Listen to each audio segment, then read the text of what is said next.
part of the Press Play Podcast Network. Hey, this is Chase Smith, founder and CEO of Press Play Podcast. You may have heard me on the Orange is Oranger Cleveland Browns podcast with Jeremy Powell, now wonderfully hosted by Holly Wetzel, Cavs on the Break NBA podcast with Sam Amico, or my own podcast, the Chase Smith Podcast. I wanted to take a few moments to talk to you about a brand new subscription-based podcast we're offering this football season, the Press Play Sports Podcast. This premium podcast feed will send all of the sports podcasts offered on the Press Play Podcast Network to one central feed. Yes, you can still follow and subscribe to all of our individual shows for free on every podcast platform. But if you wanted to consolidate your podcast feed and listen to them all in one location, the Press Play Sports Podcast is for you. I'm talking the Oranges and Oranger Browns podcast with Holly Wetzel and Jeremy Powell, Red Guy and Rhoda, Sable Brothers on the Baseline, Cavs on the Break, the Dennis Manoloff Show, the Ball Card Show, the Premium Fantasy Podcast, a Swing in a Tribe MLB podcast, and the Tim and Shipe Show, a college football podcast, all in one feed. All 9 of our sports shows curated into one single podcast feed. Out the door, you're looking at $5.36 a month after tax. That's $5.36, just about the cost of a drink at Starbucks. And this is only offered on Apple Podcasts. You can't get this anywhere else. It's an Apple Podcast exclusive. Just go to the search bar and search Press Play Sports. It'll come up and you can subscribe from there. We're excited to offer this consolidated, curated sports feed for you to enjoy. And as always, thank you so much for listening and your support.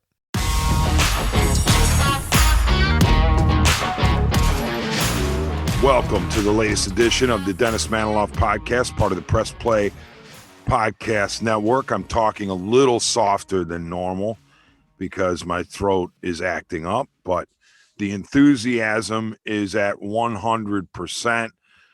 Because the Cleveland Browns defeated the Minnesota Vikings 14-7 on Sunday. We taped this on Monday. So yesterday, the Browns went into Minnesota and took care of business in the Kevin Stefanski Bowl. And as the score indicates, as the score screams from the rooftops, this was a defensive masterpiece by the Browns, specifically by coordinator Joe Woods, one of my favorite coordinators. I liked him when the Browns hired him. I tried to tell people to be patient last year when, the Woods was being scapegoated, whenever the defense would have issues. Oh, it's Joe Woods' fault. It's Joe Woods' fault. I'm like, first of all, it's too easy. It's too knee-jerk to blame coaches, coordinators, managers, whatever, when a team goes south or a team has issues. Secondly, in the case of Joe Woods, he's a brilliant football mind, and he's specifically a brilliant defensive mind. And I've believed, and those of us in the Joe Woods camp believe, that as soon as he got legitimate defenders, as soon as they were healthy, and as soon as he had the opportunity to show what he could do, then he would show what he could do, which is affect the game with his defense. And that's exactly what you saw yesterday, and it's what you saw the previous week when the Browns destroyed the Chicago Bears 26-6 and held the Bears to 47 yards total offense. Woods' numbers are just mind-blowing. His team's, his units' numbers are mind-blowing. When you look at the last 2 games, and I'll even tack on the final 2 possessions of week 2, Browns versus Texans in Cleveland, when the Browns won 31-21. The final 2 possessions of the Texans game, all 11 possessions of the Bears game, and all 11 possessions of the Vikings game. 25 possessions, 367 total yards. That's a mind-boggling 14.68 yards per possession. 1 touchdown, 13 points, 0.52 points per possession. That is a defense that is doing work. And in the case of Woods and the D versus the Vikings got the ball to open the game right down the field and scored with precision. I wouldn't say right down the field, but with precision, systematically down the field for a 75-yard touchdown possession that lasted more than 7 minutes. It was 14 plays, 75 yards, 734. After that possession, the Browns held the Vikings to 180 total yards in 11 possessions. 180 combined in 11 possessions. So masterwork done by Joe Woods and his D. Kirk Cousins, the veteran quarterback you figured was not going to be as easily fooled as a rookie making his first NFL start, such as the case with, or such as was the case with Justin Fields last week for the Bears. Well, guess what? After that first drive, Kirk Cousins had all kinds of problems. His total QBR was sub 10, might even been sub 5, and on a scale of 1 to 100, the total QBR that ESPN does. So Cousins had a miserable day, in large part because the Browns, led by Joe Woods, had a spectacular defensive performance, and it really did carry the day. I mean, the defense was responsible for winning this game, and it's so good to see that you've had back-to-back dominant defensive performances by Cleveland, by Joe Woods. And now you could say, all right, Joe Woods has playmakers. He has health, relative health, even though, he's losing guys too. Everybody's losing guys, every team, every unit, offense, defense, special teams. There's always going to be injuries, but he's got relative health, especially on the D-line. He's got the playmakers and has the opportunity. He's been able to attack a rookie quarterback making his first NFL start. He's been able to attack a veteran quarterback who doesn't have, incredible mobility. And it's validating what a lot of us believed about Joe Woods in the first place, is that he's going to be just fine as the DC of the Cleveland Browns. When we return to the next segment of the Dennis Manoloff Show, part of the Press Play Podcast Network, I'll talk about something I wish I didn't have to talk about. Hi, this is Maria Gincola with Mindful MMJ Ohio. Did you know that medical marijuana has been legal in Ohio since 2016? If you have one of 25 qualifying medical conditions, you can obtain your medical marijuana card today. The most common conditions are chronic pain, including migraines and back or joint pain, PTSD, fibromyalgia, spinal cord disease or injury, and cancer. If you or someone you know is interested in learning more or to find out if you qualify, visit mindfulmmjohio.com and fill out the short pre-qualification form. The process of finding a physician, filling out paperwork, obtaining medical records, and scheduling an appointment seems like it would be a daunting process for most. But, lucky for you, Mindful MMJ Ohio will help you every step of the way to make the process quick and easy. In most cases, we can approve a qualified patient within 24 hours. And the visit is virtual, so you don't even have to leave home. So what are you waiting for? Visit mindfulmmjohio.com today. That's mindfulmmjohio.com. Let us help you be more mindful of your health and find a natural way to find relief from your symptoms.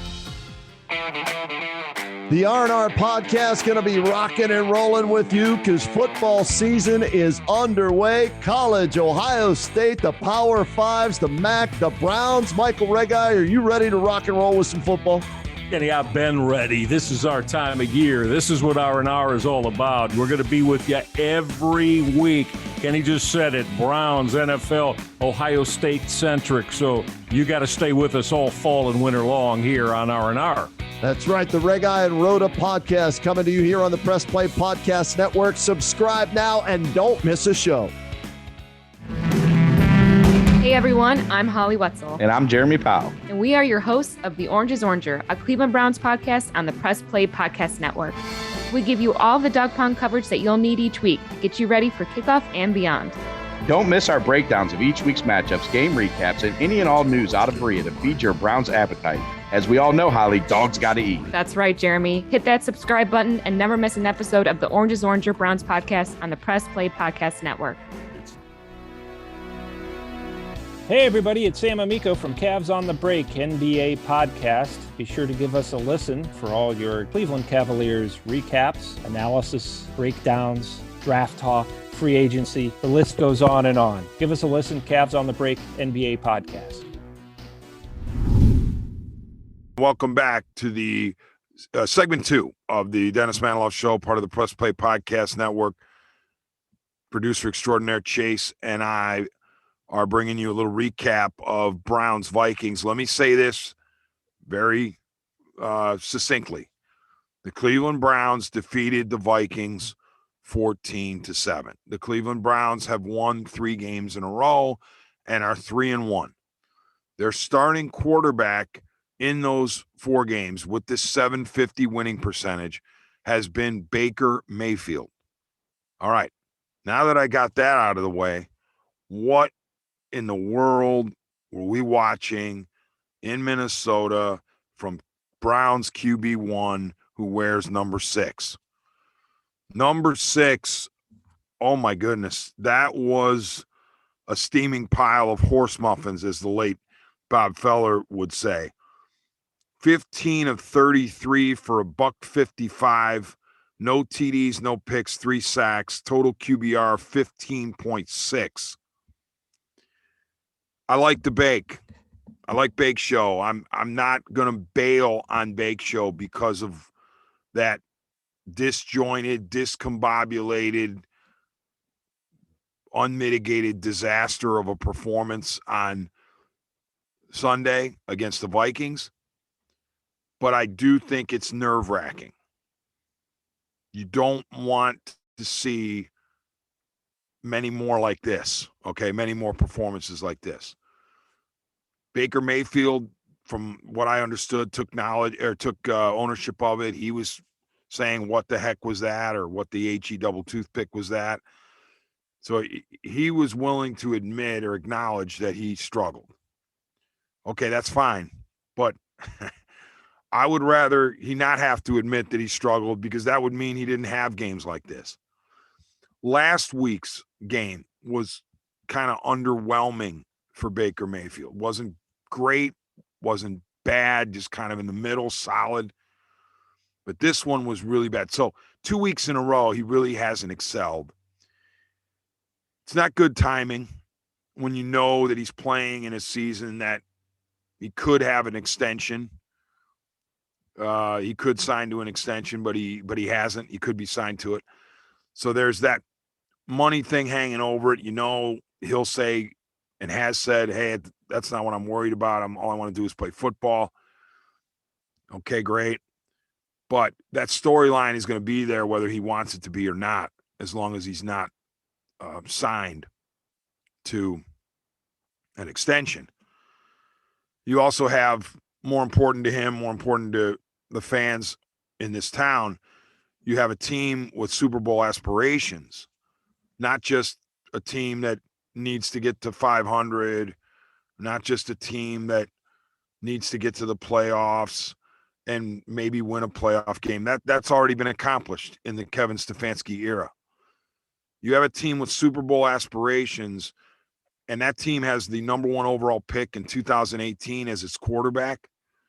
The expectations are ramped up dramatically, and with those expectations we don't expect to see very many clunkers like that, if any. And we've already seen one in 4 games, okay? So it is unnerving. It's not time to panic on the Mayfield side. It's unnerving. And it would be one thing if Mayfield had a bad game in bad weather. If he had a bad game with wind howling and sleet and, outdoors, cold, all that kind of stuff. But in the case of Minnesota, you had climate controlled conditions in that beautiful palace that they built for the Vikings. There were no excuses. You had everything going for you as a quarterback. There was nothing you had to take into account, oh, well, if I throw it here, the wind's going to push it there, or it's going to slip out of my hands or anything like that. No. Did the Vikings defense give Baker Mayfield some issues? Okay, yeah, all right, fine. But what defense isn't going to have some kind of an impact on a quarterback? All of them are at some point in a game. Even the bad teams are going to have pass rushes that get home every once in a while, or at least pressure. So Baker Mayfield had it all in front of him to excel. And he also had Odell ready to rumble again for another week after coming back from that major knee surgery. And what do you remember from the game against the Vikings? You remember Baker missing a wide open Odell Beckham Jr. for essentially what would have been a walk-in touchdown to seal the game. And there were other misses. And these were not misses necessarily off fingertips. These were wild misses, wild high, wild left, wild right. I mean, really bad misses to open targets. I remember one where Demetric Felton had gone in motion and leaked out of the backfield into the right flat when the Browns were facing a third and I think it was 5 or 6, something in that neighborhood. Felton was standing wide open on the sideline with a little more room to run after he would catch it. And Baker Mayfield completely discounted him and tried to throw one in a tighter window to, I believe it was Odell, and it was behind him and incomplete. He had an easy pitch and catch to Felton that would have gained at least 10 yards, moved the chains, and instead he didn't even see him. So I have no idea what was going on in Baker Mayfield's head. I host a radio show, WTM 1100 and 106.9 FM. Did the End Zone show, and when I criticized Baker for a bad performance, some of the Baker apologists came out and said, "Oh, he's hurt. I'm like, well, okay, where? The left shoulder. He injured the left shoulder in week 2. I'm supposed to believe that's still adversely affecting him. Maybe so, but I'd like it to be kind of leaked through back channels that Baker's struggling, because I'd rather have that excuse be used, because I know Baker won't use injuries as an excuse, but I'd rather have that to go on. Okay, this explains why he's unable to, use his lead arm perhaps to set up his accuracy, and that's why he's slinging it all over the place. Injuries, okay, if he's got them, let us know. And I heard that he got cheap shotted between the shoulder blades, and that was hurting him. So I dispatched some of my other people, some of my friends, some who listen to this podcast, find me a Baker injury from Sunday, and they couldn't. So nothing has been spoken about it. As long as nothing's spoken about it or nothing's intimated about it, then all we have to go on is what we see on the field. And what we saw on the field against the Vikings was a mess. And Baker has to clean it up, and he's got to clean it up in a hurry. I mean, as soon as, week 5, because the Browns go to the Chargers.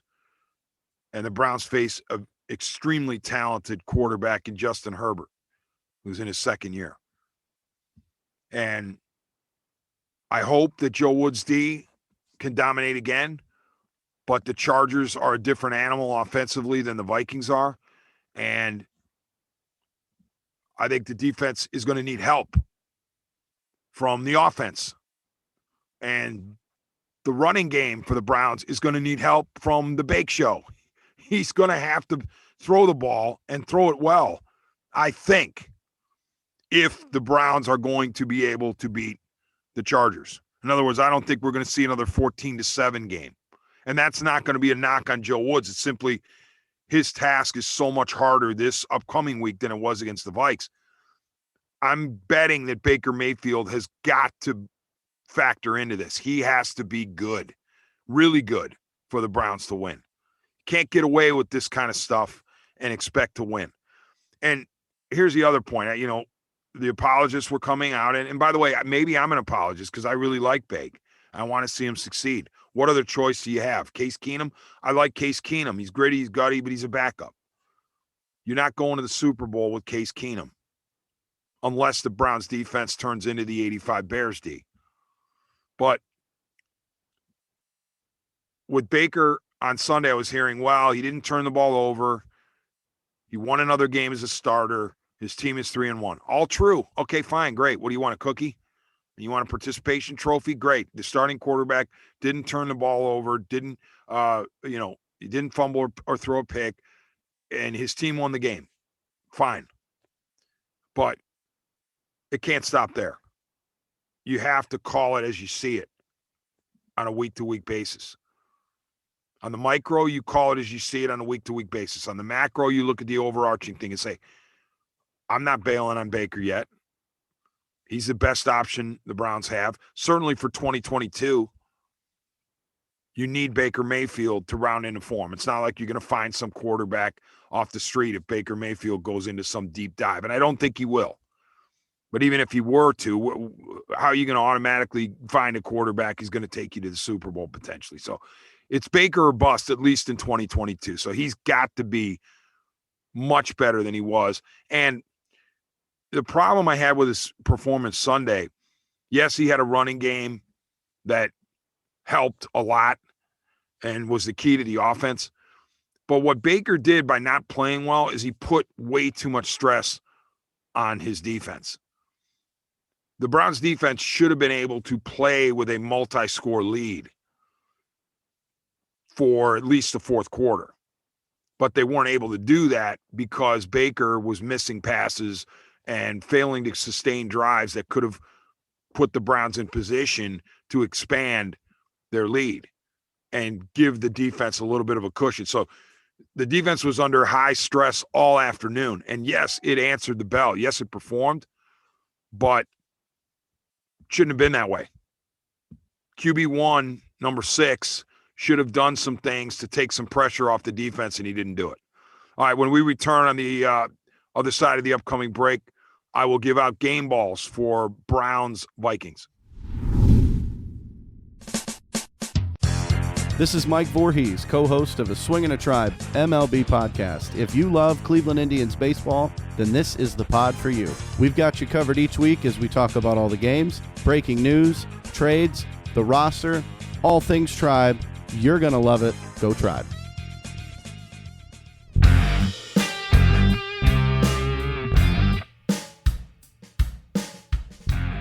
Hey, I'm Jason. And I'm Gary, and we love ball cards. And if you love ball cards too, good news. You just found your new favorite podcast. From breaks to grading. And from collecting to flipping, join us on the Ball Card Show. The sports podcast for the sports collector.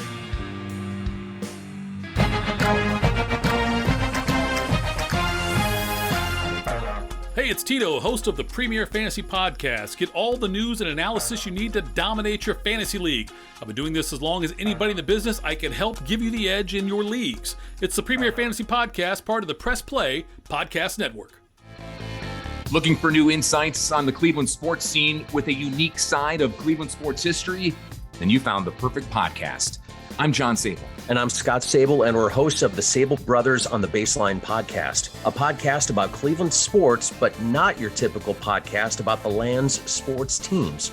Join us as we embark on a journey of sharing a unique and historical side of Cleveland sports history with the help of some former Cleveland sports stars and other historical figures. All right here on the Sable Brothers on the Baseline podcast, part of the Press Play Podcast Network. Welcome back to the Dennis Manoloff Show, part of the Press Play Podcast Network. The final segment of Browns v. Vikings, my opportunity to give out game balls. As you know, I don't give out game balls when the Browns lose, so it's been 3 weeks of game balls, 3 consecutive weeks.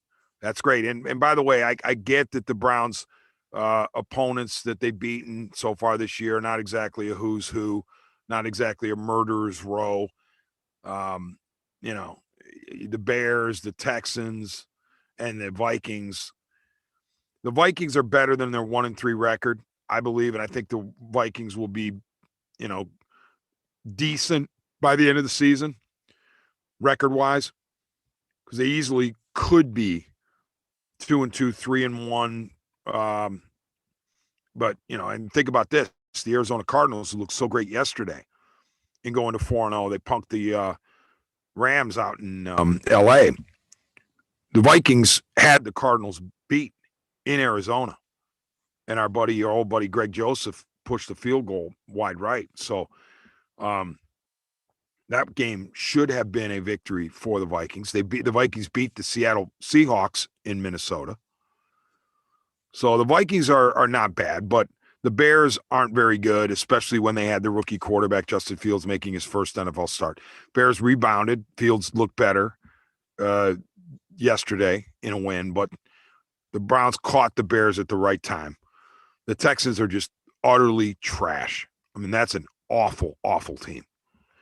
And so the 3 victories for the Browns, yeah, not like you could say they're quality victories, except maybe a half for the Vikings. But still, you play what's on the schedule, and you got to beat the teams you're supposed to beat. Game balls for Browns 14, Vikings 7. Ascending order of significance. Number 9, Hollywood Higgins. Rashard Higgins, the receiver. Good to put him on the board. Good to give him a game ball. And by the way, I'm very generous with my game balls. I understand that. I've been criticized for it before. I don't care. Hollywood Higgins, 4 catches, 67 yards on 7 targets. Led the team in catches, led the team in receiving yards. It's hard to win a game ball as a receiver when the big show is going south like he was. But Higgins made some important grabs. Yes, he got a break on one of his catches, one of his important catches, tumbling out of bounds, not maintaining the ball and maintaining the catch.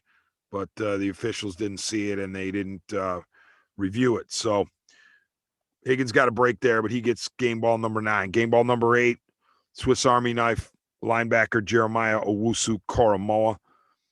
7 total tackles, 5 solo. I didn't even need that stat. I like Koramoah. I liked him at Notre Dame. I was begging the Browns to draft him. I was amazed he was available in the 2nd round when the Browns traded up to get him. I'm so glad they did. This is a guy who plays fast. He plays with a sense of urgency, and you see him involved in plays. He just finds a way to the football. He's a rookie. He's got a lot of learning to do. But already in 4 games, the Joker, as I call him, some people call him J-O-K, I call him the Joker, has made an impact. Game ball number 7, linebacker Malcolm Smith, steady Eddie. Malcolm Smith, quality work for the Browns on Sunday. 8 total tackles, 6 solo, 1 tackle for loss. He was part of the reason why the Vikings running game never really got going. So Malcolm Smith, game ball number 7. Game ball number 6, kicker Chase McLaughlin. I mean, are you serious, Chase? This is just an unbelievable start to the season. It's hard to believe it's a kicker not named Phil Dawson who's having this kind of year. Perfect field goals, perfect XPs. He was 2 of 2 against the Vikes. Had a long of 53. I think that's now, 3 field goals of 50 plus for Chase McLaughlin. And I mean, I'm double checking this myself here. Yeah, McLaughlin's running a full 100. Perfect field goals, perfect extra points, 30 points for the year, long of 57. And he's just a revelation. It's so wonderful to not only see a kicker you don't have to worry about, but see a kicker who's got range. And Chase is that guy for the Browns. Game ball number 5, cornerback Greedy Williams. 6 total tackles, 4 solo, but the important thing was a pick in the middle of the 4th quarter. Greedy Williams needed to play well. And for the most part, I think he did because Greg Newsome was out. So you had Greedy and Troy Hill and Denzel Ward having the responsibility of containing what can be a prolific Vikings passing attack.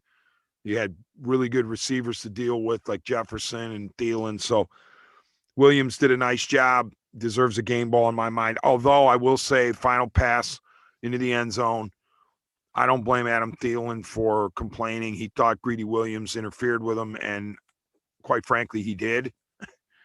But there was no call. I think the officials were treating it like a Hail Mary situation. And at that point, people can smash into each other. But it looked pretty clear that Williams was interfering with Thielen on the final throw, but it wasn't called. So Greedy gets the game ball. Game ball number 4, running back Nick Chubb. 21 carries, 100 yards, led the team in rushing. It was a workmanlike performance for Chubb. He didn't have any big breakaways. Long was 13. But if you don't have Nick Chubb in this game, you don't win, especially given the way Baker was playing. So Nick Chubb, game ball number 4. Game ball number 3, running back Kareem Hunt. 14 carries, 69 yards, 1 touchdown, 2 catches for 17 yards. The touchdown was a 1-yard run on 3rd down. Excellent job, of course, anytime you get in the end zone. The rush of the day, though, even accounting for the touchdown, was a 33-yard run by Kareem Hunt on 3rd and 20 from the Cleveland 26, inside of 40 seconds left in the first half. Browns were conceding a punt. They were going to go into the locker room up 8-7. And instead, on 3rd and 20, Hunt ripped off 33. It changed the plans, and the Browns were able to kick the field goal to go into the locker room up 11-7 instead of 8-7, and they were getting the ball to start the second half. So a huge run there by Kareem Hunt. Game ball number 3 for Hunt. Game ball number 2, the Browns D-line. Just a spectacular performance again by the Browns D-line. I get that the sacks were limited. What was it, 2, I think, total against Cousins, but it doesn't matter. The Browns were in Cousins' face. They were pressuring him. They had plenty of hurries. They made him move his feet. Yeah, two sacks for Cousins for 13 yards. By the way, Cousins QBR, if you thought Baker was bad, Cousins QBR 9.9. The D-line was on fire. The D-line had a perfect turf to have really good get-offs. And, think about even the last play of the game. Kirk Cousins had to hurry up just a bit because Jadeveon Clowney was breathing down his neck coming off of the Vikings' right edge, Clowney's left edge. And who knows how much it would have affected, if Cousins could have just sat there forever. But Clowney made him throw the ball earlier, I think, than he wanted to, and the result was an incompletion. So relentless pressure all game by the Browns D-line, except for that first drive. But once they figured it out, they were awesome. Myles Garrett, game wrecker again, even without piling up the sacks. I think he got 1/2 sack, but who cares? Myles and Clowney, they're so much fun to watch. And I pray that they stay healthy for the remainder of the year. As we always say, the qualifier, relatively healthy. Those two guys are so much fun to watch. And then in the interior, McDowell and Jackson. And it's a lot of fun to see this offensive line do its thing.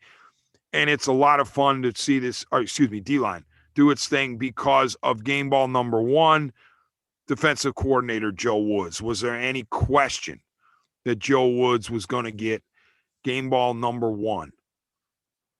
Awesome job. He was like, Fiedler